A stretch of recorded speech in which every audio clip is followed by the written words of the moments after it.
Hema's kitchen ஃபுட்ஸில் பொங்கலுக்காக Pongal kit போட்டிருக்கிறோம். வெண்பொங்கல் மிக்ஸும் அதே மாதிரி சக்கரை பொங்கல் கிட்டும் கொடுத்துருக்குறோம். அதில் என்னென்ன இருக்குதுன்னு பார்க்கலாம். வெண்பொங்கல் ப்ரீ மிக்ஸில் பார்த்திங்கன்னா பச்சரிசி, பாசிப்பருப்பு, அப்புறம் மிளகு, சீரகம், இஞ்சி, பச்சை மிளகா, பெருங்காயம் எல்லாமே நம்ம போட்டு வறுத்து நம்ம சேர்த்துருக்குறோம். இது கூடவே முந்திரி வறுத்து சேர்த்துருக்குறோம். நீங்கள் ஒன்றும் பண்ண வேணாம், அப்படியே இதை குக்கரில் போட்டு தண்ணி ஊற்றி, இது 1 கிளாஸுக்கு 2 கிளாஸ் தண்ணி ஊற்றி அப்படியே விசில் வச்சு எடுக்க வேண்டியதான்.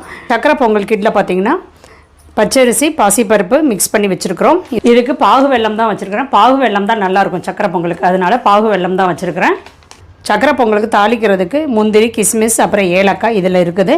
இது கூடவே இந்த சக்கரை பொங்கலுக்கு தேவையான அளவு நெய், கூடவே பார்த்திங்கன்னா நமக்கு தாளம்பூ குங்குமம், மதுரை மீனாட்சி அம்மன் கோயில் ஸ்பெஷல் தாளம்பூ குங்குமம் நம்ம இந்த கிட்டோடு நம்ம கொடுக்குறோம். இது நீங்கள் ஹேமாஸ் கிச்சன் ஃபுட்ஸில் நீங்கள் வெப்சைட்லேயே ஆர்டர் பண்ணிக்கலாம், இல்லைனா நீங்கள் வாட்ஸ்அப்பில் கூட ஆர்டர் பண்ணிக்கலாம். தேங்க்யூ.